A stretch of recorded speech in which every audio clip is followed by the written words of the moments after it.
Bien salut à tous, j'espère que vous allez bien. On se retrouve aujourd'hui dans cette toute nouvelle vidéo assez spéciale puisque nous recevons Arnaud Dumouche au tribunal. Arnaud Dumouche va devoir comparaître de ses propos. Alors comme vous le savez, sur Internet, on trouve beaucoup de choses et il y a beaucoup de personnes qui accusent Arnaud d'hérésie, qu'il dirait des choses qui sont contraires à l'Église catholique, à la tradition. Et je pense que vu comme on le dit toujours, les absents ont toujours tort, eh bien, il est important pour Arnaud d'être là et il va répondre aux questions que les gens se posent à son sujet, eh bien, pour laisser une trace, j'ai envie de dire, hein, pour montrer vraiment sa pensée au fond. Bonjour à toi, Arnaud.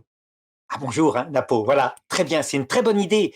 Et c'est vrai, quand on est, forcément, on est sur Internet comme théologien, forcément, on aura des ennemis.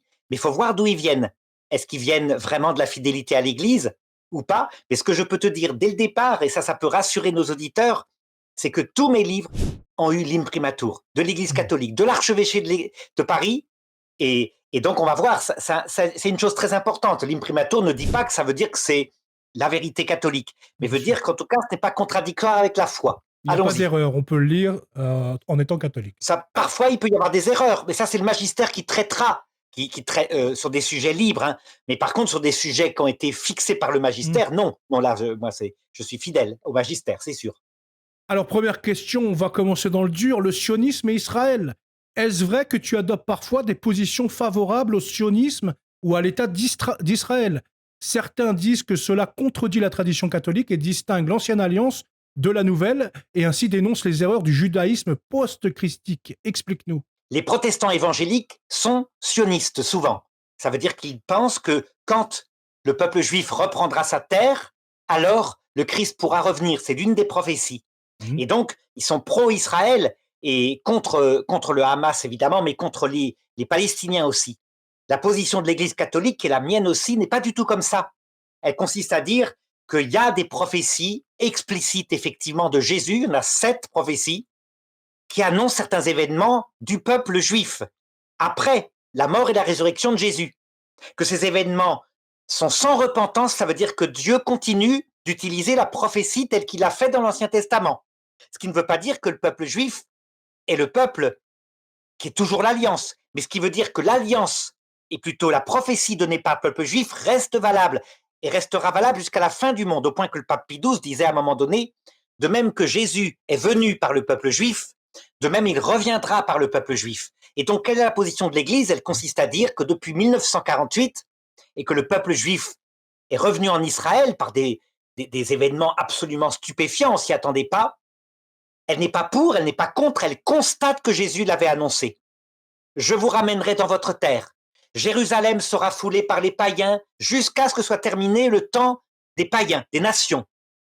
Moi, je me rappelle, dans mes livres, j'avais dit, ben, ça veut dire jusqu'à ce que, eh bien, les païens tombent dans l'apostasie. Et le pape Jean-Paul II avait corrigé, non pas ce que j'avais dit, mais avait corrigé en donnant l'interprétation dans une catéchèse du mercredi en disant, non, non, Jérusalem sera foulée par des nations étrangères jusqu'à ce que les nations disparaissent, remplacées Mhm. par le mondialisme. Ce qui veut dire que actuellement, pour le peuple hébreu, ils ont récupéré leur terre, mais pas entièrement Jérusalem. Donc il y a une des prophéties qui n'est pas réalisée, on en est rendu là. Donc est-ce que je suis sioniste? Je ne suis pas sioniste, je constate et j'observe. J'observe puisque les prophéties en question doivent toutes être réalisées matériellement, puisque c'est comme ça qu'elles se réalisent dans le peuple juif, avec des dates, hein, je vais t'en donner certaines tout à l'heure, avant la fin du monde et le retour du Christ. Donc par exemple, première prophétie, ce temple sera détruit, Mhm. 70 après Jésus-Christ. Deuxième prophétie, vous serez dispersés parmi les nations. C'est Jésus qui le dit aussi. 135 après Jésus-Christ. Troisième prophétie, ne pleurez pas sur vous, ne pleurez pas sur moi, pleurez sur vous et sur vos enfants. On vous massacrera. Jésus la prononce quand il est en train de porter sa croix. Ça s'est réalisé, eh bien, une première fois avec Titus, là, la conquête par les Romains, et une Mhm. deuxième fois, évidemment, avec Adolf Hitler. Et dans les deux cas, un tiers des Juifs ont été tués. Un tiers, comme le disaient les anciennes prophéties. Ça veut dire que ça se réalise dans des détails matériels. On voit bien, hein, à chaque fois une date, c'est comme ça. La position de l'Église est donc la mienne. C'est pas du sionisme, c'est du constat que Jésus ramène son peuple dans sa terre en vue d'en faire un grand signe pour la fin du monde. Maintenant, nous allons partir sur l'affranchissement de la scolastique, parce que certains, apparemment, tu aurais dit que tu t'es présenté comme affranchi de la scolastique. Certains disent que Léon XIII, dans Aeterni Patris, ordonne au contraire de la restaurer comme rempart contre les erreurs. Explique-nous. D'abord, la scolastique, ça veut dire l'école occidentale. Elle naît globalement avec saint Augustin, elle se prolonge ensuite 1000 ans plus tard avec saint Thomas d'Aquin, Mhm. puis elle est réanimée au XIXe siècle avec la néo-scolastique. Donc, globalement, on peut dire que le maître central de la scolastique, c'est saint Thomas d'Aquin. Je ne me suis pas affranchi de saint Thomas d'Aquin, je suis même celui qui, sur Internet, avec 40 collaborateurs, a créé un site où on a traduit et publié gratuitement sur Internet la totalité des œuvres de saint Thomas d'Aquin. Mais ceci étant dit, quand saint Thomas d'Aquin se trompe, parce que ça peut arriver, il n'est pas l'infaillibilité, Mhm. quand il n'est pas confirmé par l'Église, alors est-ce que je choisis saint Thomas d'Aquin ou est-ce que je choisis l'Église? À ton avis? L'Église catholique, forcément. Évidemment. Or, on a quelque chose de fabuleux qui s'est passé. Tu te rappelles que pour sa somme de théologie, il avait autour de 55 par là ou 54 ans, Mhm. alors qu'il célébrait la messe un matin, il a vu le Christ. À partir de ce moment-là, il n'a plus pu écrire. Il était rendu dans la tertia pars au traité du sacrement de pénitence. Il lui restait à traiter le sacrement de l'ordre, le sacrement du mariage, l'eschatologie. Son disciple, qui s'appelle frère Réginald, lui a dit « Mais père, il faut continuer d'écrire ». Et saint Thomas lui a répondu « Je ne peux plus. En comparaison de ce que j'ai vu, tout ce que j'ai écrit me semble être du foin. » Il voulait même détruire ses écrits. Et heureusement, l'Église, ses frères l'en ont empêché. Par contre, après sa mort, puisqu'il est mort quelque temps plus tard, complètement stupéfait par cette apparition du Christ qu'il avait eue, on a composé à partir d'œuvres de jeunesse le supplément. Et tout dans le supplément est mauvais. Je me suis affranchi de ce supplément. Par exemple, le sacrement de l'ordre pour saint Thomas d'Aquin est centré sur la consécration de l'Eucharistie. Ce qui fait que du coup, chez lui, l'épiscopat n'est pas un ordre sacré. Il y a juste le sous-diacre, le diacre et le prêtre. C'est Ok. faux. Il s'est trompé. L'Église ne le confirme pas. Le sacrement de l'ordre est centré sur l'union d'amour dans une alliance réciproque entre l'Eucharistie et le peuple de Dieu. Ce qui fait que l'évêque, à la plénitude du sacerdoce, c'est bien un ordre majeur. Il est en plus le maître de l'enseignement au peuple de Dieu. Sur le mariage, c'est encore pire. Et d'ailleurs, ça bloque l'Église. Tu verras que tous ceux qui m'accusent sur Internet, ce sont en général des gens plutôt traditionnalistes. Moi, je suis d'une Mhm. formation thomiste, comme eux. Mais ils disent, la finalité du mariage, c'est la reproduction et l'éducation des enfants. C'est ce que dit saint Thomas d'Aquin. Et moi, je ne les suis pas. Je ne suis pas d'accord. L'Église, d'ailleurs, ne les suit pas non plus. L'Église dit, la finalité du mariage est double, inséparablement double. Premièrement et deuxièmement, l'amour des époux qui doit grandir, et deuxièmement et premièrement, le don de la vie et l'éducation des enfants. Bien sûr. C'est inséparable, comme dans la Trinité. C'est l'Église qui a raison. Elle a donc pris la pensée de saint Augustin, qui est scolastique, et pas de saint Mhm. Thomas d'Aquin. Pas étonnant. Saint Thomas d'Aquin, le seul rapport qu'il a eu avec les femmes, c'est quand on a voulu le retirer de sa vocation, on lui a mis une prostituée dans sa chambre. Il l'a chassée. Alors que saint Augustin, lui, a été un homme marié, enfin, un mariage civil, une mésalliance, disait sa mère, mais il a aimé sa femme, il a eu un enfant, il a su ce que c'était que l'amour. Et c'est lui qui a raison. Donc je penche pour l'Église, donc pour Casti Connubii, du pape Pie XII, et pour le saint Augustin. Troisièmement, l'eschatologie. Dernier traité. Là, saint Thomas d'Aquin, c'est des erreurs que l'Église confirme. La plus grave erreur de saint Thomas d'Aquin, c'est quand il dit que le salut ne s'est pas proposé à tout homme. Et par exemple, qui met dans les limbes éternelles, sans problème, à la suite de saint Augustin, tous les enfants morts sans baptême. Alors que Vatican II va dire, dans Gaudium et Spes 22.5, non, non, nous devons tenir que le salut sera proposé à tout homme par un moyen connu de Dieu. Reste à trouver le moyen.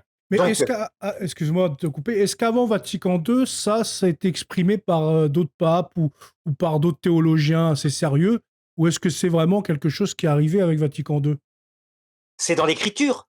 C'est même la grande prophétie, la dernière prophétie que donne le peuple juif à la fin de l'Évangile selon saint Jean. Tu te rappelles, quand Mhm. Caïphe est là, qui réunit les grands prêtres Les et grands qui dit, prêtres, mais vous ouais. ne comprenez rien, vous ne comprenez pas que cet homme, il vaut mieux qu'il meure seul plutôt que le peuple tout entier. Donc lui, ce grand prêtre Caïphe, il donne une prophétie juive, à savoir, il faut le tuer plutôt qu'il y ait des émeutes et que les Romains tuent. Donc c'est matériel. Mais saint Jean, donc prophétie du Nouveau Testament, c'est là où ça rejoint notre premier sujet. Nous avons, Mhm. nous, les prophéties dans leur sens profond. Le peuple juif a des prophéties matérielles. Mais Saint Jean commente en disant, en fait, il dit ça parce qu'il était grand prêtre cette année-là, et il prophétisa que Jésus devait mourir non seulement pour le peuple juif dispersé, mais pour le monde entier, pour les hommes du monde entier, tous les hommes du monde entier. C'est évident.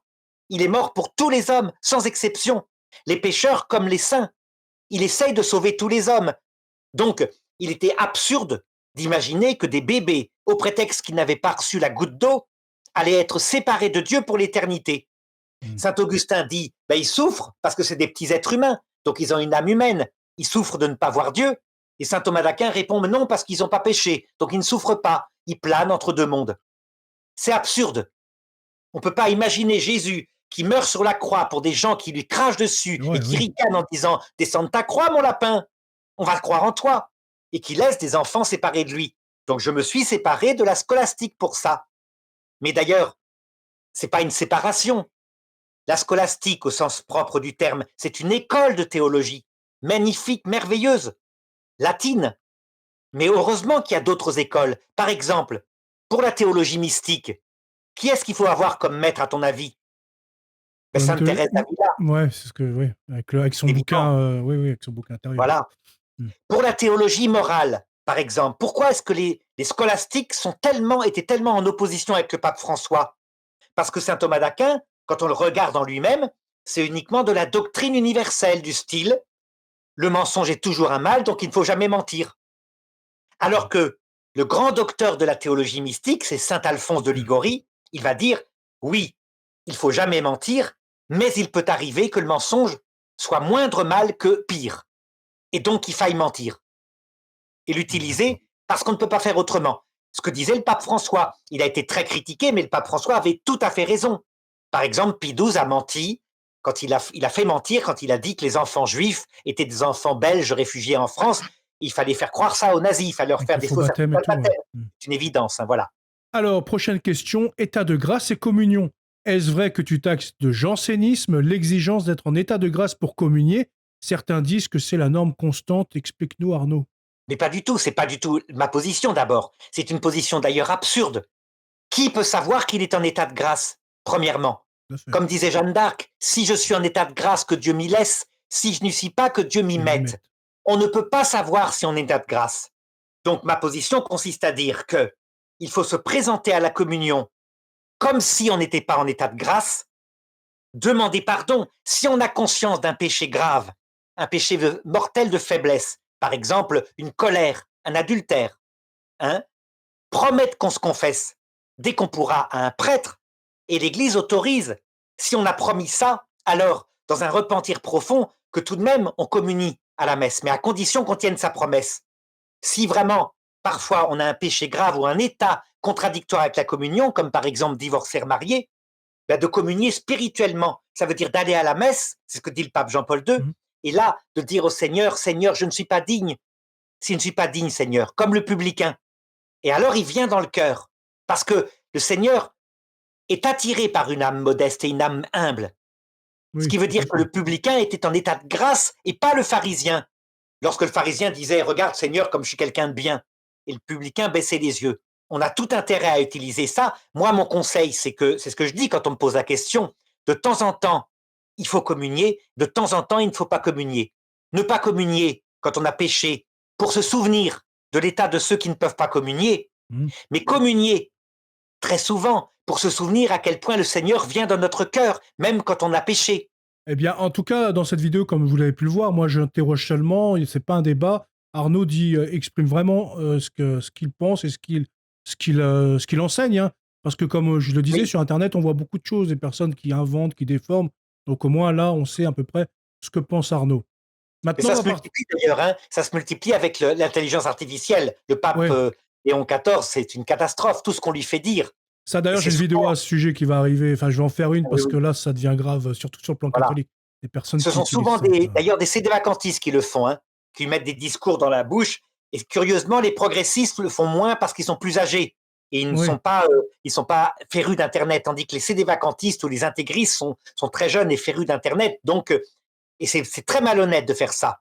De même que tu vois, regarde Napo, je n'ai qu'un profil sur Internet, moi, un seul. Je n'ai pas un double compte. YouTube, un compte où je me lâcherais en étant méchant et un compte où je serais gentil. Non, Mmh. je suis moi-même partout, avec un seul email. Enfin, j'en ai 2, mais c'est pas grave, enfin, tu vois ce que je veux dire, hein? Ouais, oui, je C'est comprends, ouais. c'est très important. Falsifier, avoir une double personnalité, je n'aime pas, j'apprécie pas. Mais tu as raison, c'est tout à ton honneur, hein. Moi, je sais que pareil, j'ai qu'une chaîne, mais c'est vrai que des fois, je commence à écrire, après je relis, je supprime. Je me dis: «Non, là, tu vas trop loin, il faut pas trop Oui, non plus». voilà. Mais En des fois, tu fait, as des excès de colère quand même, quoi. l'idée, c'est d'être, toujours prêt, tout ce qu'on dit en privé, être capable de le dire en public. Bien sûr. Mais vraiment, ça veut dire que moi, ce que je dis en privé, même dans les colères, quand je vois des trucs comme tout à l'heure, je t'ai parlé de cette jeune fille ukrainienne assassinée aux États-Unis, je l'ai dit parce que ça me scandalise en privé et donc en public. Ça, on est Voilà. totalement d'accord là-dessus. D'ailleurs, il y aurait toute une vidéo à faire à ce sujet.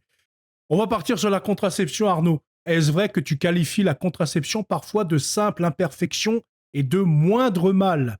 Certains disent que l'acte est intrinsèquement désordonné. Explique-nous. En fait, c'est tous les attaques qu'a eu le pape François. Voilà. Il y a une doctrine universelle qui dit ceci, la contraception est toujours un mal.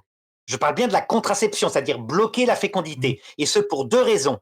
Premièrement, l'union du couple. La contraception détruit la sexualité des couples.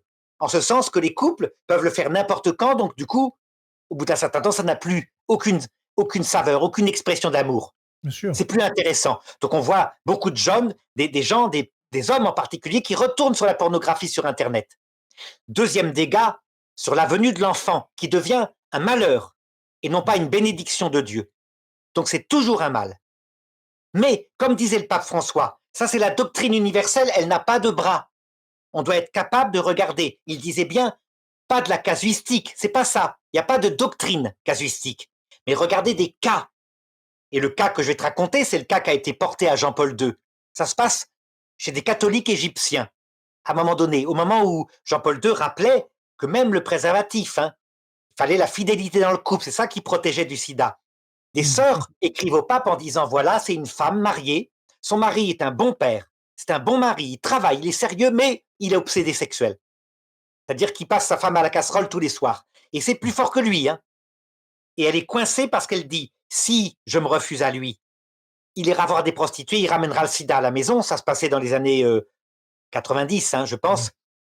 Et si je tombe enceinte, cette fois j'ai eu 8 enfants, je peux mourir, mes médecins m'empêchent. Est-ce que je peux prendre la pilule? Les sœurs ont posé la question à Jean-Paul II qui n'a jamais répondu. Mais elles ont pris l'initiative de lui donner la pilule en disant c'est un moindre mal. Si elles avaient pensé à autre chose, est-ce qu'il faut qu'elle se refuse à lui? Le connaissant, il serait allé voir des prostituées. C'était donc le mettre dans le péché. Est-ce qu'elle doit divorcer, se séparer de lui parce qu'il n'est pas chaste? Mais c'est un bon père. Et puis en plus, il était le support d'une famille de 7 enfants. Elles n'ont pas trouvé une meilleure solution. Ça veut dire que, comme disait le pape François, on doit garder la doctrine universelle que j'ai donnée tout à l'heure sur la pilule, mais il faut être capable, il ne faut pas être idiot, dans des cas particuliers, d'être intelligent. D'ailleurs, c'est ce que disait Jésus. Il a dit lui-même, et les pharisiens ont réagi exactement pareil que cette critique. Tu te rappelles quand il dit, vous devez suivre, ne pas travailler Mmh. le jour du sabbat, vous devez suivre vos prêtres. Ils ont raison, c'est le jour du sabbat qui est consacré au Seigneur. Mais qui d'entre C'est ce qu'ils vous, font. si son fils tombe dans un puits le jour du sabbat, va attendre le dimanche pour le sortir du puits? Le sabbat a été fait pour l'homme, pas l'homme pour le sabbat. Ça veut dire qu'il ne faut pas être idiot. Et tous les gens lui donnaient raison. Ils applaudissaient Jésus. Et les pharisiens ne savaient pas quoi dire. Donc c'est exactement le même problème. Ça veut dire, le pape François a été critiqué de la même façon parce qu'il disait, la doctrine universelle, vous l'avez eue par mes prédécesseurs, je vous donne maintenant l'intelligence sur des cas particuliers. Alors, du coup, on l'a accusé d'être circonstancialiste. Ça veut dire il n'y a plus de morale, on choisit selon les cas. Mais non, il ne disait pas ça. Il disait vous avez la doctrine universelle et vous avez les cas. C'est les deux en même temps toujours. Alors, est-ce que tu veux qu'on passe à la question suivante ou c'est bon? Tu as tout Ben exprimé? voilà, tu as pas là-dessus, c'est clair. Je ne sais pas si je me suis assez exprimé, mais c'est pour tout. Moi, je Hein. pense que c'est clair, ouais. Je J'ai le pense même, que tu as par bien exemple, j'étais sur exposé un ta débat pensée, hein. avec Mathieu Lavagna sur l'avortement. Lui, il a écrit un livre en disant l'avortement est toujours une horreur. Je lui réponds toujours, je suis d'accord, sauf que il y a des fois où il faut le faire. Par exemple, dans une grossesse extra-utérine. Il me répond, une grossesse extra-utérine, c'est pas un avortement. Parce qu'on coupe la trompe de Fallope, et donc on n'avorte pas directement, mais on coupe la trompe de Fallope. Je lui réponds, mais pas du tout. Il y a des grossesses extra-utérines qui se mettent ailleurs, qui se mettent sur l'intestin. Et là, tu es bien obligé de faire un avortement médical. faut donc pas être idiot. Dans une grossesse extra-utérine, l'enfant est perdu. Il faut donc sauver la mère. Point. C'est tout. Mais il peut y avoir d'autres cas. Je lui racontais ce cas horrible, hein. Tu vas voir, c'est pas tellement l'avortement, mais ça rejoint une femme soudanaise récemment. Tu sais qu'il y a la guerre civile au Soudan, hein. Les Mm. musulmans du Nord attaquent les chrétiens Ouais. du Sud. Elle arrive à sortir de son village après qu'il avait été attaqué avec ses jumeaux dans ses bras, des petits bébés. Elle doit traverser le désert pour rejoindre un, un orphelinat où il y a des protestants qui tiennent et qui renourrissent les bébés. Et elle arrive avec un seul enfant. Il requinque le bébé, il lui donne de l'arachide, tu sais, il y a des trucs spéciaux, et elle pleure tout le temps. On lui demande pourquoi, et elle dit, ben voilà, j'ai dû en abandonner un dans le désert. Et pourquoi? Parce que j'arrivais plus à les porter. La question qui se pose là, c'est est-ce qu'elle est coupable? Ben, elle n'a pas pu faire autrement. Ça veut dire est-ce qu'elle a bien fait? Ben non, elle va arriver de l'autre côté en disant Seigneur, t'as vu, je suis un monstre, j'ai abandonné mon bébé. Mais le Seigneur va se faire son avocat. Elle pouvait pas faire autrement. Et si le Seigneur avait voulu, il aurait bien été capable de faire apparaître une source et de la nourriture. Il l'a fait pour Agar dans le désert. Donc voilà les cas que le pape François nous disait. On doit être capable de se mettre dans des circonstances qu'on n'aurait jamais prévues et en priant le Seigneur pour que ça nous arrive jamais. Il le disait, priez pour que les malheurs vous arrivent pas alors que vous serez enceinte. Tu te rappelles, c'est dans Matthieu 24. Très bien, Arnaud. Alors, FIV maintenant. Est-ce vrai que tu présentes la fécondation in vitro comme un moindre mal permis si on ne congèle pas d'embryon? Certains disent que la procréation artificielle est en soi contraire à la dignité.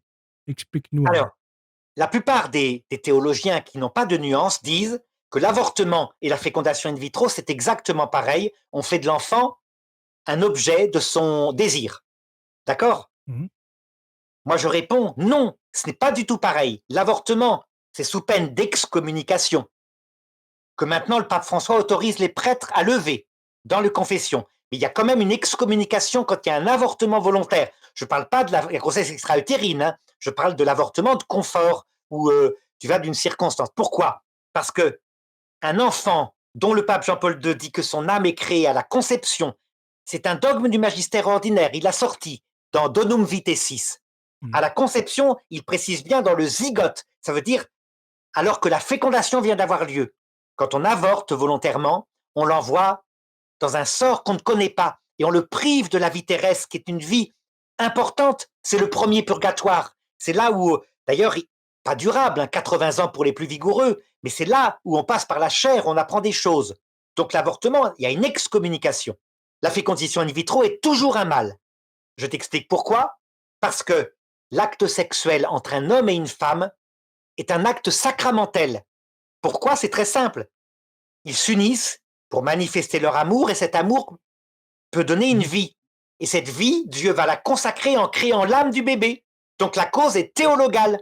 D'accord? Donc l'Église dit ne touchez jamais à la fécondation. C'est un acte sexuel naturel. Mais tu as remarqué, elle n'en fait pas une excommunication. Ce qui veut dire qu'un couple marié, je ne parle pas des dérives qu'il y a eu après, hein, les homosexuels, les lesbiennes, etc., tout ce que... Laissons tomber. Un couple marié, il y a un problème mécanique, mais on peut le régler par une fécondation in vitro, ça reste un mal, pour la raison que je te dis, qui est théologale, mais c'est évident que ce n'est pas du tout au même niveau que l'avortement. Et qu'à ce moment-là, si ces personnes font cette chose-là pour avoir un enfant de leur amour, une fécondité qui est quand même l'une des deux finalités hein, que donnent les intégristes eux-mêmes au mariage, alors dans ce cas-là, où serait le mal si ce n'est de laisser des embryons surnuméraires congelés, si leur âme est créée?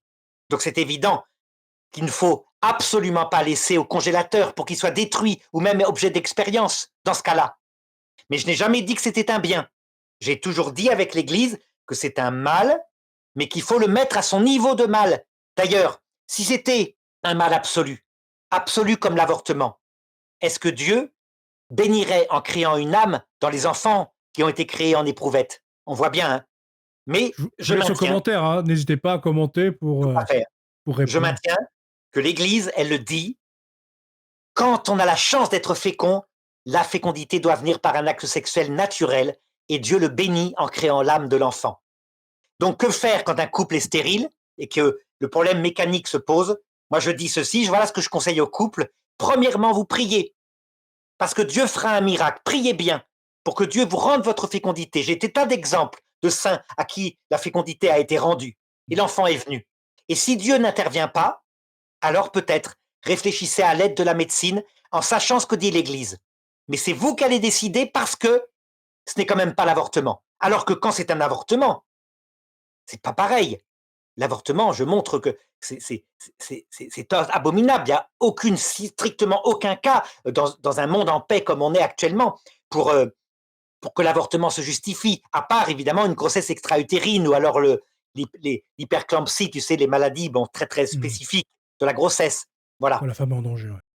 Alors, concubinage, est-ce vrai que tu as conseillé le concubinage au lieu d'un mariage religieux possible? Certains disent que c'est appelé le mal bien. Explique-nous. Non, ça c'est encore. Alors c'est une vidéo de l'abbé Pagès. Parce qu'à un moment donné, avant que le pape François soit pape, hein, face Mhm. au problème des divorcés remariés, je leur disais toujours, ne communiez pas. Vous êtes divorcés remariés, ne communiez pas même si vous êtes victime. Parce qu'il y a deux sortes de cas. Il y a le cas d'un homme qui a plaqué une femme, dit le pape Jean-Paul II, qui était vertueuse et qui l'a abandonnée pour partir avec sa maîtresse. Cet homme-là est évidemment en état de péché mortel. Et puis il y a le cas, dit Jean-Paul II, de la victime, la femme ou l'homme qui a été abandonné et qui par hasard se remarierait civilement. Donc le pape Jean-Paul II le dit dans son encyclique sur le mariage, c'est un devoir pour les pasteurs de bien distinguer ces deux cas. C'est un devoir pastoral. Maintenant, est-ce à dire que la femme, je prends l'exemple d'une femme qui s'est remariée Mhm. civilement et qui n'est donc pas possible de se remarier à l'église, est-ce que son cas en question est un moindre mal? C'est la question qu'on peut poser. Je répondais en disant, il y a des fois où Jésus a été confronté à cela et où il n'a pas demandé la séparation. C'est le cas de la Samaritaine. Tu te rappelles ce cas pour montrer comme c'est compliqué la pastorale. La Samaritaine, il la rencontre auprès d'un puits, pardon, et lui demande amène-moi ton mari. Elle répond je n'ai pas de mari. Et Jésus lui dit tu as bien raison de dire que tu n'as pas de mari, tu as eu 6 maris et l'homme avec qui tu vis n'est pas ton mari. Tu te rappelles cette Mhm. scène-là? Et la femme est D'accord. bouleversée et dit cet homme-là doit être prophète, il m'a dit toute ma vie. Mais il ne lui demande jamais de quitter le 7e mari. Pourquoi? Ben, c'est ce que dit le pape François là justement. Il dit parfois, ce qui a fait qu'on a porté plainte contre lui aussi, des théologiens ont osé le traiter Mhm. d'hérétique, parfois suivre la loi de l'Église conduit à commettre un péché mortel. Et c'est assez simple à comprendre. Imaginons que cette femme, son 7e mari, ils se sont fait des serments et cette fois ça marche, elle est fidèle. Les autres l'ont plaqué depuis longtemps. Et puis cette fois, ils élèvent des enfants ensemble. Imagine que tu arrives avec ta loi de l'Église et tu dis, mais non, cet homme-là n'est pas ton mari, tu dois le quitter et essayer de revenir avec le tout premier qui t'a quitté il y a 20 ans. Eh bien, on peut, dans ce cas-là, dans un nœud moral, hein, on peut provoquer un péché mortel si la femme plaque son 7e mari, parce qu'elle trahit un 7e serment. Résultat, encore une fois, il faut être capable de distinguer la doctrine universelle qui dit que on se marie en faisant des fiançailles pour le meilleur et pour le pire, on n'abandonne jamais son conjoint, Mhm. on a des enfants avec lui, et puis être capable d'être pasteur comme le pape François, c'est-à-dire de considérer des cas où ça ne s'est pas passé du tout, ça s'est pas passé comme ça, où les gens sont cabossés de tous les côtés et où on va trouver la meilleure solution. Le pape François, pour le signifier, a dit d'ailleurs, maintenant, à partir de maintenant, les prêtres pourront, en fonction des cas qui arriveront, qu'on ne peut pas mettre en casuistique, autoriser parfois certains divorcés mariés à recevoir l'absolution et à communier. Il prenait comme exemple un cas que je vais te raconter et qui est significatif. C'est une femme dans les années 80 qui attendait des triplets, qui était mariée à l'église Mhm. et le mari lui a demandé d'avorter parce qu'il ne voulait pas assumer des triplets. Elle a refusé, il l'a plaqué, il a disparu, il n'est jamais revenu. Il y avait un autre homme dans le secteur qui était toujours amoureux de cette femme depuis longtemps et qui donc lui a proposé d'assumer les 3 enfants, de les reconnaître comme siens, si elle voulait bien l'épouser civilement. Elle a accepté, elle était dans la détresse, et du coup, cet homme-là s'est montré un père extraordinaire, ils ont eu d'autres enfants, et pendant 30 ans, elle n'a pas communié, mais elle allait à la messe tous les dimanches, mais elle ne communiait jamais. Eh bien, Communion spirituelle, comme tu disais aussi. elle communiait spirituellement, bien Mhm. sûr, et communiait immensément. Elle était profondément humble, elle était dans l'obéissance à l'Église. Et le pape François a dit, cette femme-là, je l'ai autorisée à communier. Évidemment, elle aurait dû poser la question de la validité de son premier mariage. Elle aurait certainement eu une reconnaissance en non-validité, mais elle l'avait pas fait. Je l'ai autorisée à communier, je lui ai donné l'absolution. Est-ce que le pape François avait raison? Je suis convaincu que oui. Et donc, les prêtres, maintenant, sont invités, dans des cas particuliers comme ça, à prendre une décision. Il y a un cas l'autre jour qu'on m'a raconté, c'est un prêtre du diocèse, je ne donne pas lequel, hein, pour pas que ça, on revoie. Il a été confronté à un homme qui a été plaqué par sa femme, c'était pas sa volonté, hein, et il est en démarche de reconnaissance en non-validité de son mariage, donc il a suivi le conseil du pape François, et il venait de se confesser, parce qu'il a trouvé une autre femme avec qui il vit maritalement. Et le prêtre a décidé de lui donner l'absolution, en lui disant, vous pouvez communier aujourd'hui parce que je vous ai donné l'absolution. Et à chaque fois, vous suivrez ce que le prêtre vous dira quand vous vous confesserez. Quelquefois, il vous dira de ne pas communier, vous obéissez. Moi, je vous autorise. Je prends sur moi, j'ai l'autorisation du pape François. Aujourd'hui, vous pouvez communier. J'ai admiré le cas. Hein, tu vois? Eh bien, ça, c'est le mélange, encore une fois, entre doctrine universelle et puis pastorale du cas particulier qui implique une intelligence des sacrements. Merci Arnaud. Je pense que cette réponse était très, très vaste. Communion sacramentale, on va revenir un petit peu sur cette communion. Est-ce vrai que tu dis que plus on mûrit spirituellement, moins on a besoin de la communion sacramentelle? Certains disent que la présence réelle ne le remplace pas. Explique-nous. Non, Excuse-moi. Je ne dis pas ça. C'est pas ça que je dis. C'est pas tout à fait ça. Mais il y a quelque chose en partie qui est vrai. C'est que je compare avec Saint Jean Chrysostome la communion au corps du Christ à la vie du couple. Un jeune couple, ils viennent de se marier, ils s'étaient fiancés pendant 6 mois, a besoin d'exprimer son amour par le don des corps, mutuel. C'est évident. Et que si jamais ils ne le faisaient plus, qu'il n'y avait plus d'actes sexuels entre eux, leur amour se déliterait. Je veux dire par là que la communion de leur âme passe par la communion de leur corps, qui va aboutir au don de la vie. Eh bien, Saint Jean Chrysostome dit c'est la même chose pour l'Eucharistie. À une époque où, je te signale, hein, ça se passe au IVe siècle, une époque où des moines par milliers partaient dans le désert et n'avaient plus jamais les sacrements, mais pour s'attacher à Dieu par la prière. Et donc, il dit, le sacrement, c'est Dieu qui se fait présent sensiblement. Il vient dans notre ventre, évidemment, pour descendre dans notre cœur. Mais il disait aussi, attention, il peut arriver qu'on communie sacramentellement pour se montrer. On peut donc être en état de péché mortel de longues années, et pourtant on communie sacramentellement. On mange sa propre condamnation. Et il disait, quel est le but de la communion eucharistique?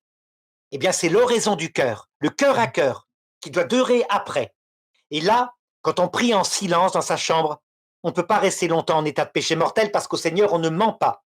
Et comme en plus personne nous voit prier, c'est pas pareil que de prier ostensiblement à l'église pour se montrer comme étant pieux, hein, c'est pas pareil.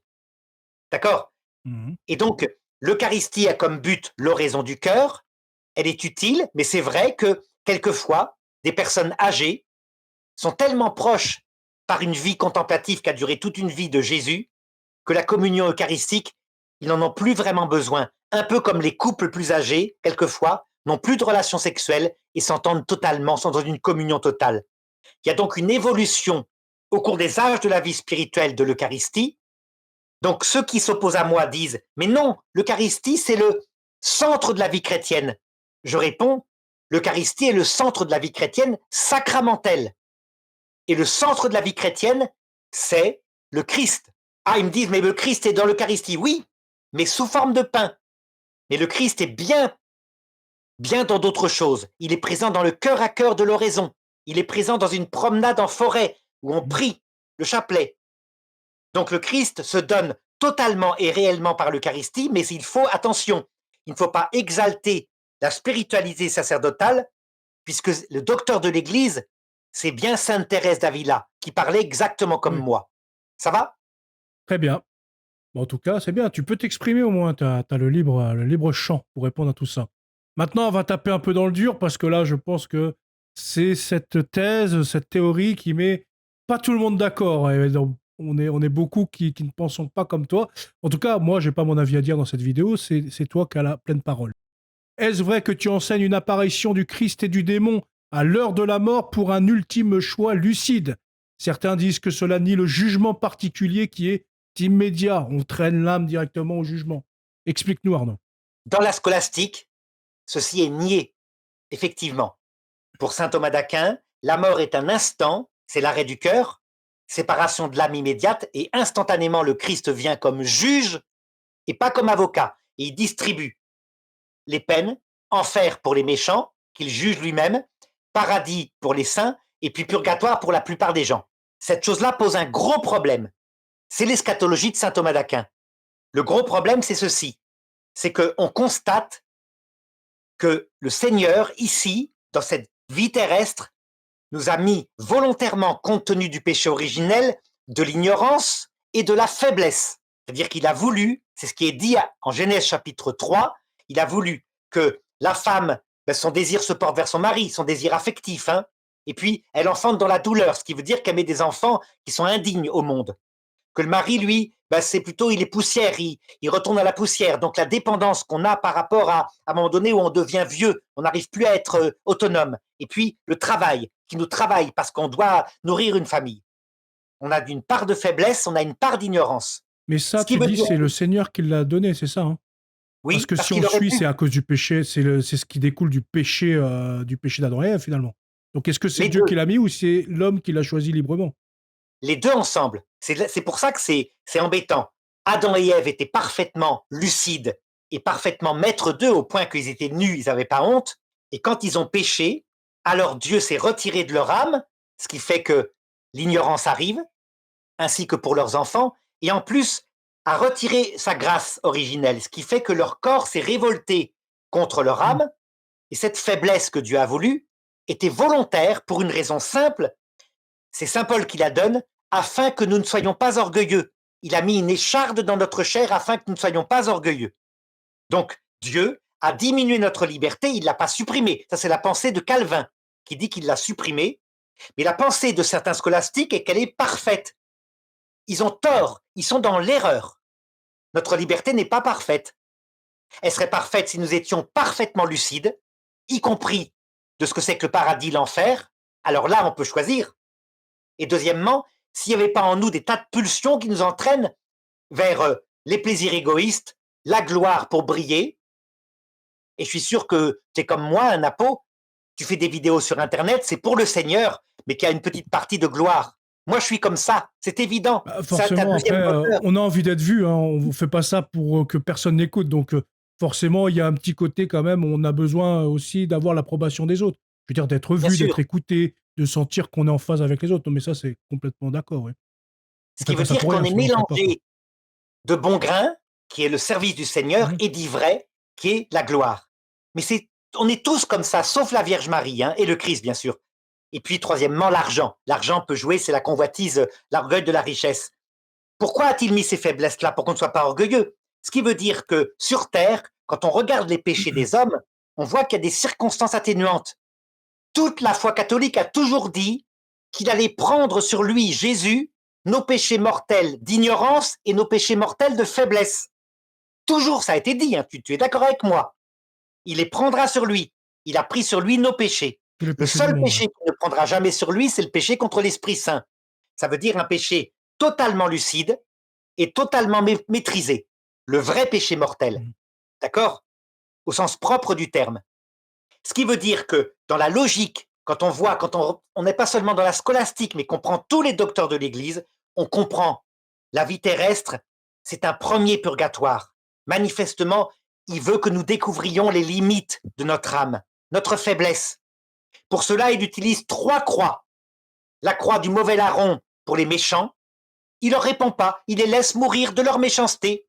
C'est ce qu'il est en train de faire, par exemple, avec les vieux 68 arts. Il les laisse dans leur athéisme, pas pour les perdre, mais pour qu'ils avalent jusqu'au bout les conséquences de leur propre orgueil. C'est pour les sauver. De même qu'eux ont insulté les combattants de la guerre 14 en 68, 50 ans après la guerre 14. Ils sont en train d'être insultés par le monde qu'ils ont créé. On voit bien que le monde va basculer et que mai 68 est en fin de course, qu'il va y avoir tôt ou tard l'élection de gens qui vont faire sauter tout ce qu'ils ont construit.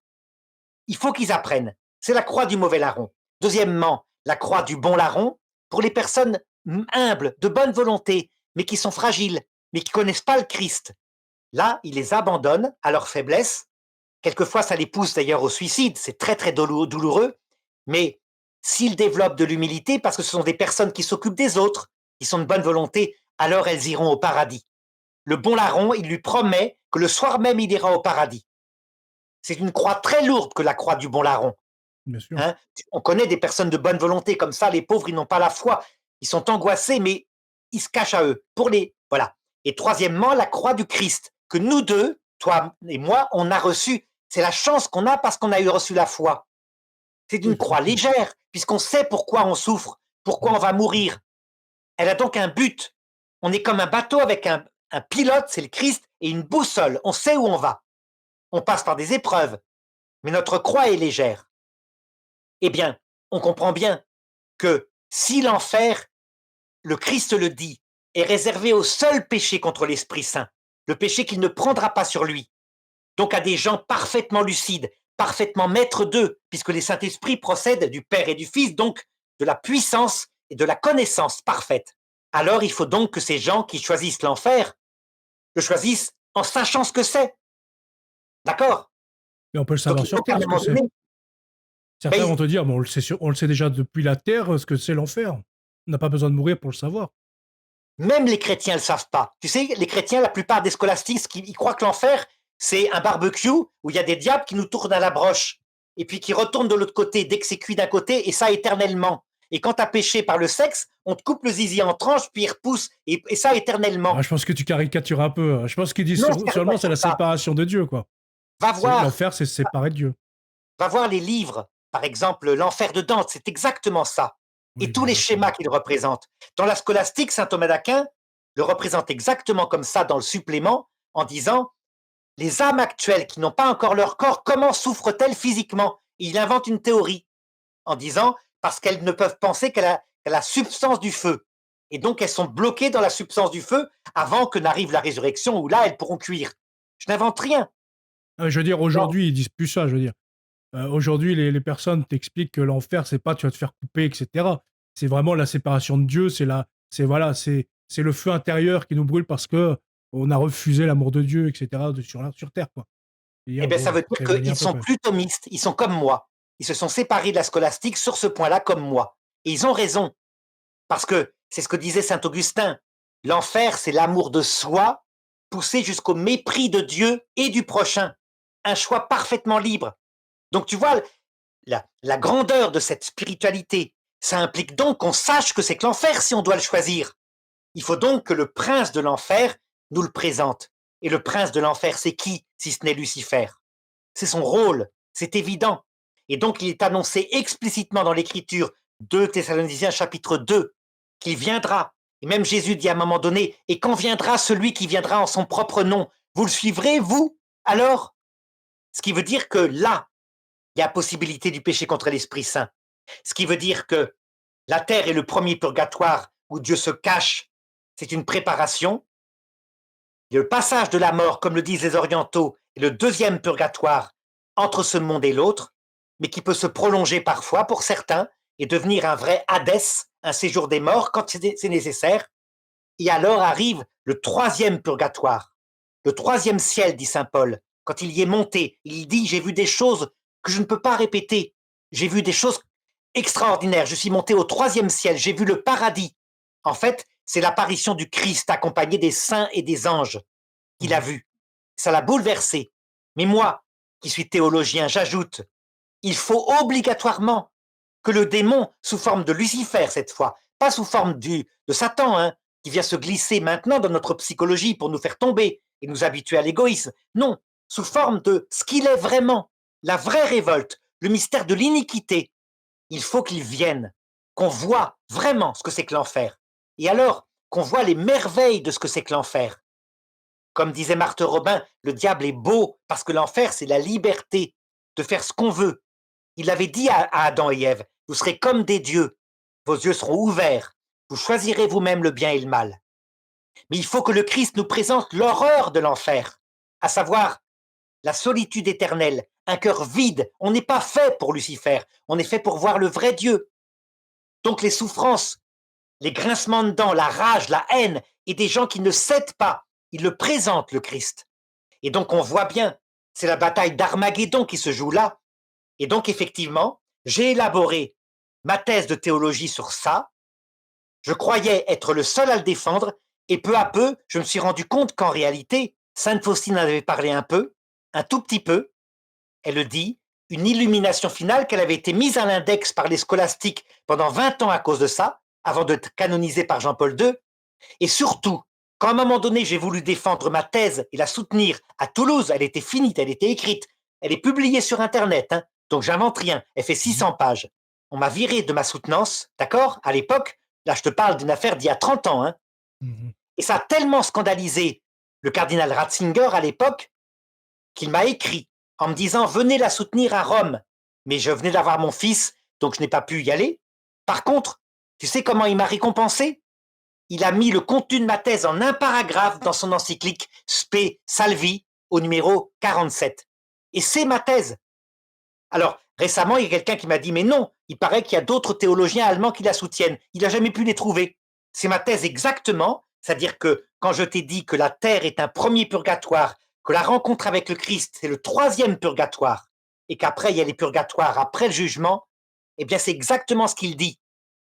Et comment est-ce que je sais que c'est ma thèse? Parce que Monseigneur Léonard me l'a confirmé, lui qui avait souvent des dialogues avec le pape Benoît XVI, et c'est vrai que je lui avais envoyé un résumé de ma thèse à l'époque, quand j'avais été Mhm. viré, en 98. Cette thèse a eu l'imprimatur de l'archevêché de Paris, et le pape, il me disait, Monseigneur Léonard me disait, le pape Benoît XVI était convaincu que c'était la vérité, mais il n'en a pas fait un dogme.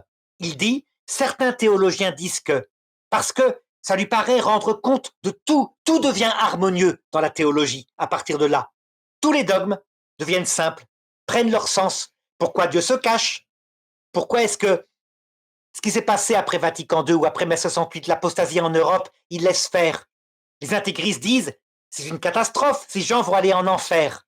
Selon ma thèse, non, il va les rattraper. Sinon, il ne se laisserait pas faire. Le Christ, il est puissant, il est capable, s'il veut, maintenant d'apparaître instantanément avec la Vierge Marie et les anges à chaque personne de l'univers, tout de suite, et de les rendre catholiques, ce qui fait que demain, tout le monde est catholique. Il ne le fait pas parce qu'il a des raisons. C'est une sagesse, disait le pape Benoît XVI. Non, c'est le pape François qui disait ça. C'est une sagesse parce qu'au bout du compte, le cœur immaculé de Marie triomphera bien plus fortement, à condition d'admettre, évidemment, que le Christ rattrape les gens, là, dans son apparition, à l'heure de la mort. Sinon, si c'est la scolastique qui a raison, c'est une catastrophe. Il y aura effectivement Après, que... il y a un gros combat qui se joue ici entre deux axes de pensée. Oui, c'est vrai. Après, bon. Ça, je Oh, vous laisse commenter. Hein. Il va y avoir beaucoup de commentaires à ce sujet, à mon avis. Hein. Parce que moi, c'est pas un personnellement, gros je suis pas combat. d'accord avec Arnaud, mais voilà, comme je dis, moi, je suis pas là pour débattre. C'est pas un gros combat. À vrai dire, l'abbé Pagès, le premier, qui est un vrai thomiste, puis l'abbé Horowitz, ont essayé de lancer une pétition contre ma thèse pour qu'on me retire l'imprimatur. Mhm. L'abbé Pagès a eu 80 signatures et j'ai regardé d'où elles venaient, principalement de la Fraternité Saint-Pédis, des Sévacantistes et de l'abbé de Nantes. 12 ans plus tard, l'abbé Horowitz a relancé une pétition pour la même chose, pour qu'on me retire l'imprimatur. Il a eu 90 signatures. Ça veut dire que sur Internet, le thomisme pur, c'est-à-dire vraiment qui est fidèle à saint Thomas d'Aquin, y compris dans son eschatologie, c'est peut-être 90 jeunes théologiens, en tout et pour tout. Mais ma thèse s'impose peu à peu, elle franchit du terrain, à condition de bien la comprendre. Hein. Moi, je me suis fondé sur tous les dogmes, ça veut dire que le retour du Christ dans sa gloire accompagné des saints et des anges se passe pas après la mort, se passe dans le passage qu'est la mort. Ce qui veut dire que je Oui, définis oui. la mort comme étant la mort au sens biblique du terme, l'hadès, et non pas la mort au sens biologique du terme, l'arrêt du cœur. Donc je repense l'eschatologie, si tu veux. Hein. Et là, il n'y a pas de problème. Le dernier à m'avoir donné l'imprimatur, c'est le père abbé de Solesmes, le nouveau père abbé de Solesmes, l'abbé Quemelin, pas l'abbé, le père Quemelin, qui me l'a donné. Il m'a dit, vous changez effectivement le sens du mot mort, mais c'est tout à fait conforme à la foi. C'est pas contradictoire avec la foi. T'es un essayiste, on va dire. Voilà. Et on verra, peut-être qu'un jour l'Église me donnera raison, peut-être qu'elle me donnera tort, mais en attendant, on ne peut pas me traiter d'hérétique. C'est impossible. On se penche sur les deux eschatologies, celle de saint Thomas d'Aquin, la mienne. ou celle de saint Thomas d'Aquin et celle de sainte Faustine, on se fait une opinion, on voit. Moi, je prétends qu'on ne peut plus être dans l'eschatologie de saint Thomas d'Aquin puisque l'Église a donné un nouveau dogme que saint Thomas d'Aquin ne connaissait pas, à savoir Gaudium et Spes 22.5. Parce que le Christ est mort pour tous, nous devons tenir que par un moyen connu de lui, il permet à tout homme la possibilité d'être associé au mystère pascal. Ça veut dire qu'il donne la possibilité à tout homme d'être sauvé, sans exception. Saint Thomas d'Aquin ne connaissait pas ça, donc c'est pour ça qu'il a une théorie où on voit que la mort, il ne se passe rien. Donc on va rebondir pour la prochaine question, qui va être dans la même ligne, puisque du coup, ce que tu enseignes, c'est qu'en fait, on peut se sauver en refusant les sacrements, pourvu qu'on se repente après la mort, entre le passage, comme tu l'expliques.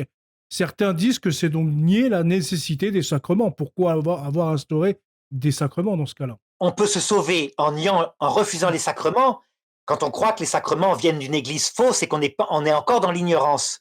Par contre, on ne peut pas se sauver en refusant le Christ. Ça veut dire que quand on est dans la pleine lucidité et que cette fois, tous les mensonges, par exemple, prends un homme qui aurait été abusé par un prêtre et qui donc serait devenu anticlérical et qui, au moment de sa mort, cède pas et crache sur les sacrements qu'on veut lui apporter. Cet homme-là n'est pas perdu. Il a même peut-être bien agi selon sa conscience parce qu'il croit que les sacrements sont une perversion, étant donné ce qu'il a souffert. Par contre, quand le Christ le met dans la vérité complète, lui montre à quel point il a souffert avec lui, que s'il ne lui est pas apparu, c'était pour que son cœur soit préparé à la rencontre avec lui, que celui qui lui a fait ça, le prêtre en question, a été puni, que lui-même lui demande pardon depuis le purgatoire. Si à ce moment-là, face à la vérité du Christ, cet homme-là crache sur le Christ et refuse la possibilité d'aller vers le Christ, alors il commet un péché contre l'Esprit Saint. Il a une totale lucidité, une totale maîtrise de lui-même, puisque les conséquences des traumatismes de sa jeunesse ont disparu. Il est face au Christ. Là, il se damne. Tu comprends? Ouais, mais il est dans Si l'ignorance par contre, invincible, je veux dire. Là, tu parles l'ignorance, d'un cas qui est dans la pleine ignorance de l'Église catholique. C'est pas comme un l'ignorance, catholique qui connaît l'ampleur des péchés et des sacrements. l'ignorance invincible n'existe plus face au Christ, jamais.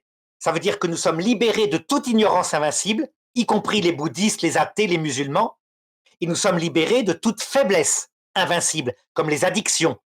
Un addict de l'opium, par exemple, tout d'un coup est libéré. Un addict du sexe, des sites pornographiques, tout d'un coup est libéré. La faiblesse, là, n'a plus d'utilité. Mais il lui reste quoi maintenant?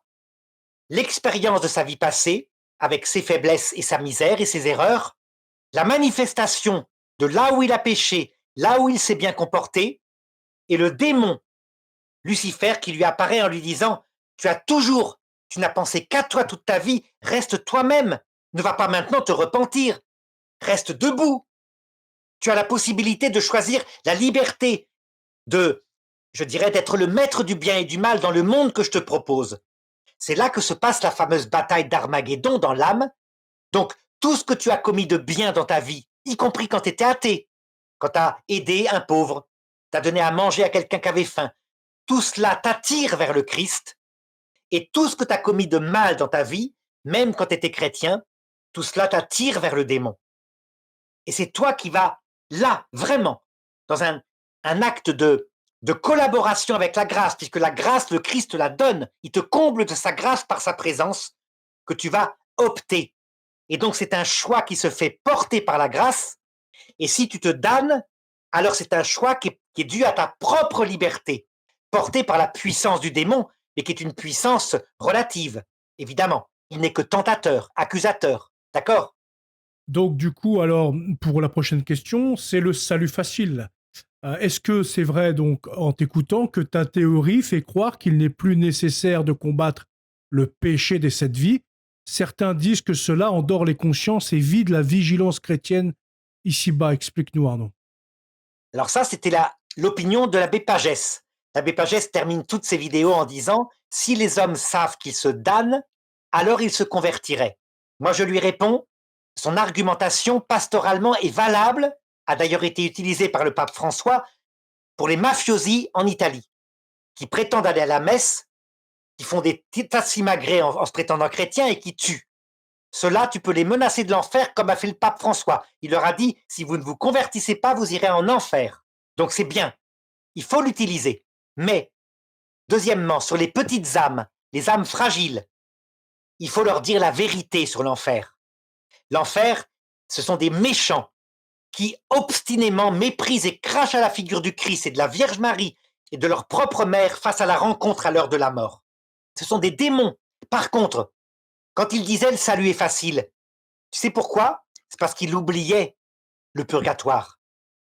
Ça veut dire que les gens qui, en se disant il est miséricordieux, je pêche et puis je me convertirai à l'heure de ma mort, oublient que quand on a l'apparition du Christ, qu'on voit à quel point il a souffert le martyre à cause de nos péchés, de lâcheté, de faiblesse, de bêtise, ce genre de raisonnement, sont tellement désolés qu'ils ont la même attitude instantanée quand ils se repentent que Zachée. Ils disent au Seigneur, tu vas voir ce que tu vas voir, je vais rembourser 4 fois le mal que j'ai fait. Et ils se mettent au purgatoire librement, comme Zachée. Et le Seigneur avait dit, dans ces gens-là qui arrivent de l'autre côté avec des dettes, ils devront rester au purgatoire jusqu'à ce qu'ils aient remboursé jusqu'au dernier sou. Tu te rappelles ce texte-là? Eh bien, Oui. l'Église répond non, parce que nous, on a la Vierge Marie. Et on a l'Église avec sa prière, qui est capable d'obtenir l'indulgence pour ces âmes du purgatoire, qui souffrent terriblement, au point qu'elles se croient damnées. Parfois, il y a des apparitions d'âmes qui sont là, qui se désolent en disant « j'ai péché, j'ai fait ceci, cela, et c'est à cause de ça que je suis damné ». Et du coup, idiot comme on interprète en disant ben, c'est qu'elles sont en enfer alors qu'elles sont repentantes. Pas du tout. C'est qu'elles sont au purgatoire et que c'est tellement douloureux le purgatoire qu'elles se croient damnées. Mais elles ne sont pas damnées. Quand leur cœur sera totalement Comment humble, tu... brisé par la solitude du purgatoire, l'absence de Dieu, l'absence de Jésus qui leur paraît durer infiniment, alors l'Église, la Vierge Marie, obtiendra pour elles l'indulgence et viendra les chercher avant qu'elles aient remboursé jusqu'au dernier sou. L'indulgence est là. Tu vois comme tout est cohérent. Bah, là, il y a une petite incohérence. Ce que tu dis, ils savent pas qu'ils sont... ils pensent qu'ils sont damnés, mais forcément que non, ils peuvent pas penser qu'ils sont damnés, vu qu'ils ont fait le choix eux-mêmes d'aller de rejoindre Jésus. Donc pour eux, ils sont sauvés. Donc je comprends pas pourquoi ils vont se dire, ah, je suis damné tellement je souffre. Bah non, parce qu'ils ont choisi À d'après toi. cause de la nuit de l'esprit. Au Ah, mais ils sont au purgatoire, purgatoire, là. Ils ont choisi oui, avant ça. Alors, c'est pour à ça que moins le que Jésus purgatoire, leur efface la mémoire et ils ne savent plus qu'ils ont choisi d'être sauvés. le purgatoire, avait dit Sainte Catherine de Gênes, a 3 phases. La première phase, juste au moment où tu es jugé dans ton jugement individuel, est une phase de joie extraordinaire. Ces âmes-là se mettent au purgatoire, reçoivent la promesse qu'un jour elles auront la vision béatifique, elles y arrivent dans l'allégresse. Et puis le purgatoire, qu'est-ce que c'est comme lieu? On sait maintenant, grâce au NDE, que c'est un lieu, hein, avec des arbres, des plantes, des animaux, mais la solitude et pas la vision béatifique. Au bout d'un certain temps, pour les âmes les plus sensibles, le souvenir de Jésus, de sa souffrance qu'elles ont vue au moment de la mort, les lamine intérieurement. Elles ne veulent qu'une chose, c'est le revoir. Donc elles commencent par s'attrister, et puis ça leur paraît durer tellement longtemps, parce qu'elles ne le revoient pas, ils se cachent, qu'elles finissent par se désespérer. Et c'est là, dans cette deuxième phase du purgatoire, qu'il peut y avoir des larmes de désespoir et l'impression qu'on est damné pour l'éternité. Un peu comme sur Terre, tu sais, une personne suicidaire. Mais donc, du coup, au purgatoire, elles peuvent pécher contre le Saint-Esprit, puisque le péché Saint-Esprit, c'est un désespoir. Non, ça n'a rien à voir. C'est la désespérance, le péché contre le Saint-Esprit. C'est La la même chose, là. désespérance, c'est quelqu'un qui dirait, alors que le Christ lui propose le pardon à l'heure de la mort, qui dirait, quoi? Ça va pas? T'es débile? T'as vu mon péché? Et tu me proposes le pardon? Un peu de dignité. Mon péché ne mérite pas de pardon. Je suis quelqu'un de digne, moi, j'assume.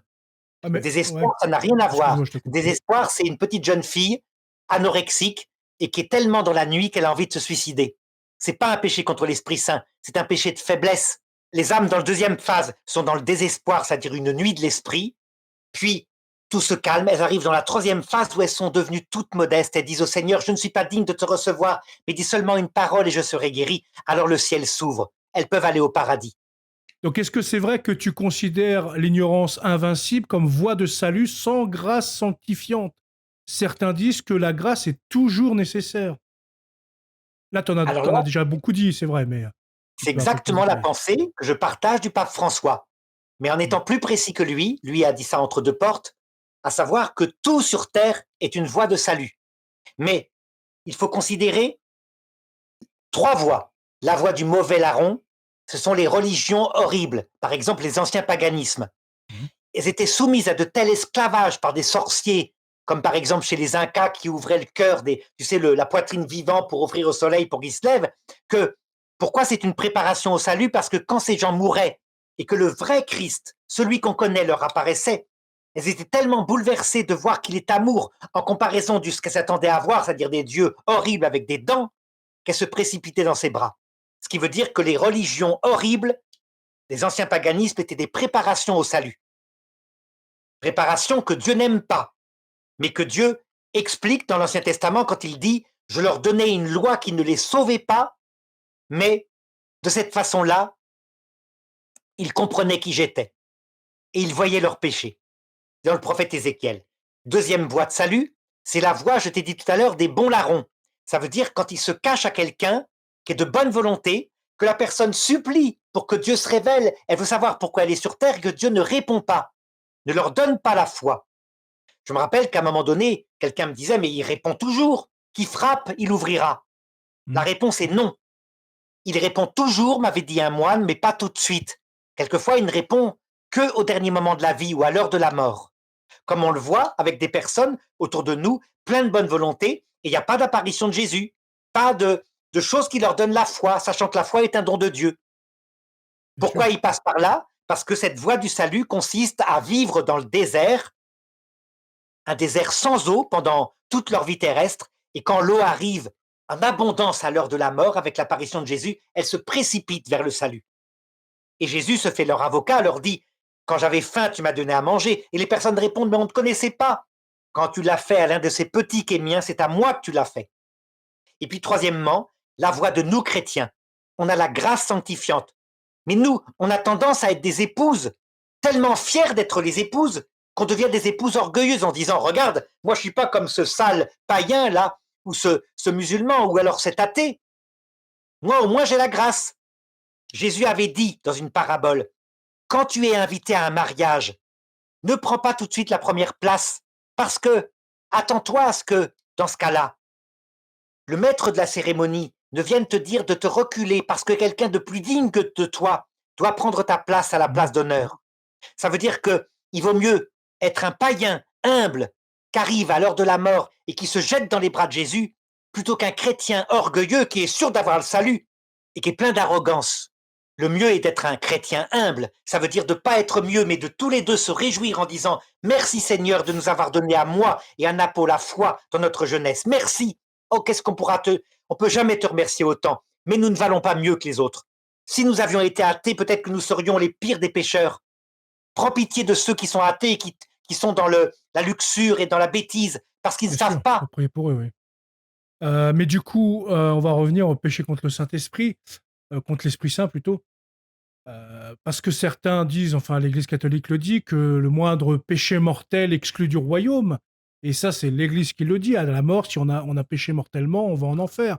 Donc du coup, toi, tu places que le péché contre l'Esprit Saint qui damnait et qui va damner. Mais du coup, où est la place du péché mortel dans l'histoire? Parce que je veux dire, là, on parle pas de quelqu'un qui ne connaît rien. Par exemple, toi, tu es théologien, voilà, tu sais très bien que si tu vois une autre femme et que tu vas coucher avec elle, tu sais que tu vas commettre un péché mortel à ce moment-là, parce que tu as la connaissance. Mais d'après ta théorie, ça voudrait dire que oui, mais non, parce que après, bon, le Seigneur va apparaître à ma mort et je pourrais quand même choisir d'aller au purgatoire, alors que l'Église te dit ce péché mortel que tu auras commis, tu te mettras en enfer illico. D'abord et premièrement, c'est le Christ qui dit ça. Et c'est un dogme donné par le Christ. Hein. Dans l'Écriture, il y a des dogmes. Hmm. Il le dit textuellement.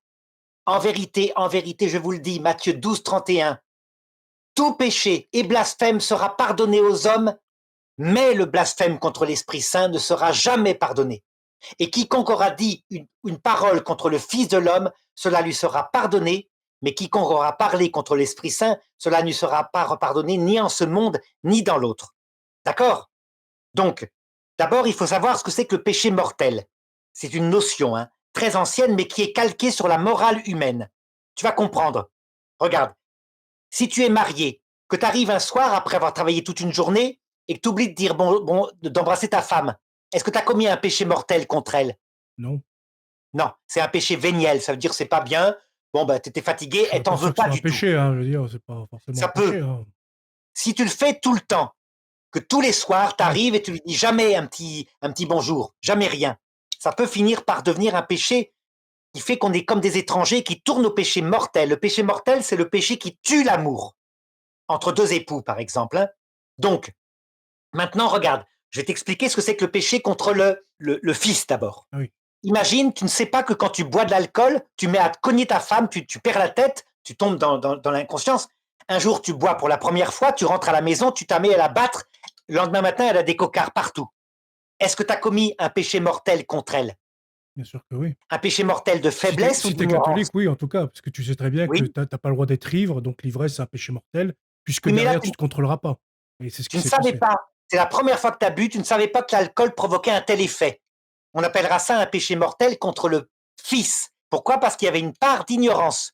Tu ne savais pas ce que tu faisais et ta femme va te dire, tu m'as battu et toi, tu es là, désolé, pardon, je ne savais pas, j'ai fait ça. Oh, mon Dieu. Mais ne rebois jamais. Maintenant, tu as compris que l'alcool te fait ça. Et elle te pardonne. Comme Jésus a dit à la croix, Père, pardonne-leur, ils ne savent pas ce qu'ils font. Quand ils hurlaient à mort, et descends de ta croix. Ils ne savaient pas. Donc il y a un péché mortel contre le Fils, c'est le péché mortel avec une part d'ignorance. Maintenant, deuxième étape. Tu sais maintenant que l'alcool fait ça et tu rebois et tu rebats ta femme. Ce péché mortel-là, est-il plus grave? Il est autant grave que la première fois. Il est plus grave parce que cette fois tu savais. Autant, moi, je dirais autant. Non, la Parce que première fois tu si, en savais tant que pas. catholique, je savais, c'est pas parce que je sais pas ce que je ferais sous alcool que je ne savais pas que l'ivresse, ça pouvait provoquer ce genre de choses. Donc je savais très Oui, bien mais que l'ivresse pouvait provoquer soit la première fois, joyeux, soit violent. la première fois tu ne savais pas. La deuxième fois, tu sais qu'elle provoque la violence. Et c'est Et tout donc, autant grave, hein. Enfin, pour ma part, après, voilà, c'est eh bien non, le Seigneur lui tient compte de la part d'ignorance que tu as. Et quand l'ignorance disparaît, c'est plus grave. D'accord? Si maintenant tu continues de boire, et cette fois parce que tu peux plus, tu es devenu ivrogne, et à chaque fois que tu bois, tu bats ta femme, alors on appelle ça un péché mortel contre le Père. Pourquoi? Parce qu'on attribue dans la Trinité au Père la puissance. Tu es devenu addict de l'alcool, tu sais parfaitement que l'alcool provoque cette chose-là en toi, mais c'est plus fort que toi, tu bois, par faiblesse. Alors dans ce cas-là, ta femme va te quitter, c'est bien un péché mortel, ou alors elle va exiger de toi un stage de désintoxication totale. C'est la seule façon. Et que tu arrêtes et que tu ailles aux alcooliques anonymes. Mais elle sait que tu es addict de l'alcool, elle sait que c'est un péché mortel de faiblesse. Elle te connaît que quand tu n'as pas bu, tu es gentil. D'accord? Mais elle est mmh. obligée de rompre quand même. Donc voilà les deux premières notions du péché mortel. Le péché contre l'Esprit Saint, c'est si, imagine, tu sais que quand tu bois, tu bats ta femme, tu bois volontairement en la regardant en face, en préméditant le fait que tu vas la battre pour la battre. Il y a une totale lucidité, une maîtrise de toi, tu le fais par méchanceté. On dit que c'est un péché contre l'Esprit Saint en théologie. Pourquoi? Parce qu'il n'y a pas d'ignorance, il n'y a pas de faiblesse. C'est au contraire. Tu multiplies les choses pour pouvoir davantage la battre. Donc on dit bien que le péché contre l'Esprit Saint n'implique ni faiblesse ni ignorance. Eh bien, regarde, par rapport à nos péchés actuels, on voit bien que les péchés mortels qu'on confesse sont tous des péchés mortels de faiblesse. Par exemple, la plupart des hommes, c'est je suis encore allé sur Internet dans des sites interdits. Les sites pornographiques, c'est une vraie plaie chez les jeunes hommes actuels, de Ouais, plus bien en sûr. plus chez les femmes. C'est de la faiblesse, c'est de l'addiction. D'accord? Et ce sont bien des péchés mortels liés à une dépendance. Est-ce que ce sont, à ton avis, des péchés contre l'Esprit Saint? C'est un péché mortel, Oui. Mais est-ce que mais c'est un pas péché contre contre l'Esprit Saint, l'Esprit non. Saint? D'après la Non. théologie, ce qu'il est dit, c'est que le péché contre l'Esprit Saint, c'est un péché quand on désespère de son salut et qu'on dit: «Non, voilà, je peux pas être sauvé» et cetera. Donc Non, non, non, non, non, non, non, non, non, non, non. Ça, c'est une théorie. Maintenant, le péché contre l'Esprit Saint n'est pas du tout ça, hein. Le péché contre le Père, c'est celui où il y a une part de faiblesse, mais qui est mortelle. Le péché contre le Fils, c'est le péché où il y a une part d'ignorance, mais qui est mortelle. Donc, par exemple, quand tu insultes une personne que tu connais pas, parce que les autres l'insultent aussi. Et le péché contre l'Esprit Saint, c'est quand il n'y a pas de faiblesse et pas d'ignorance, que tu sais ce que tu fais parfaitement. Par exemple, il y a quelque chose qui ressemble à un péché contre l'Esprit Saint dans l'acte du monseigneur Pierre Cochon quand il a condamné Jeanne d'Arc. Mmh. Parce qu'on voit bien que ce grand théologien sait que ses réponses sont d'une sainte. Mais il y a peut-être en lui une faiblesse quand même, c'est qu'il veut être archevêque. Donc la gloire, la convoitise de la gloire, c'est possible. Et à ce moment-là, il a commis un péché mortel ben, contre le Père, quoi. Il a pu peut-être être sauvé. Pour bien montrer, et la rectifier d'ailleurs à partir du catéchisme de l'Église catholique, pour bien éviter ce contresens qu'on croit être la théologie, à savoir que tous les péchés mortels sans exception existent en enfer, l'Église a redéfini le péché mortel de la façon suivante en disant le péché mortel implique 3 conditions. Premièrement, matière grave. Deuxièmement, pleine lucidité. Troisièmement, pleine maîtrise de soi. C'est le péché contre l'Esprit Saint. Donc l'Église recentre sur l'Évangile. Donc il faut sortir de la pensée scolastique qui pensait que si, par exemple, tu te mets en colère contre ta femme, tu fais un infarctus juste après, t'es damné pour l'éternité. Même si toute ta vie t'as été un chrétien, t'avais qu'à pas. La mort vient comme un voleur, et donc il y a en enfer des êtres repentants. Ça n'est pas possible, ce n'est pas la pensée de l'Église, c'est la pensée scolastique. Eh bien, en tout cas, merci Arnaud. N'hésitez pas à commenter. Dites-nous si oui ou non vous êtes d'accord avec tout ce qu'a dit Arnaud. Nous allons faire une partie 2 plus tard, comme ça fait une petite heure. Et on doit vous laisser pour cette vidéo. En tout cas, merci à tous d'avoir visionné cette vidéo. Merci à toi Arnaud Dumouche de t'être prêté à cette petite vidéo. Hein. C'est pas forcément toujours facile d'accepter eh bien d'être confronté à ce que les gens disent sur soi. Mais je pense qu'Arnaud a l'habitude maintenant depuis toutes ces années sur Internet. Il en a vu toutes les couleurs. Et d'ailleurs, c'est l'un des seuls catholiques, on peut lui accorder, qui va en débat contre tout le monde. On n'en voit pas beaucoup des personnes qui osent affronter toutes les pensées et tous les religieux, finalement, toutes les religions. En tout cas, je te remercie Arnaud. Un petit mot de la fin et on se quitte ici. Merci à toi pour les questions excellentes, hein, qui est vraiment bonne vidéo que je vais me hâter de publier aussi sur ma propre chaîne YouTube. Merci Napo. Merci à toi Arnaud.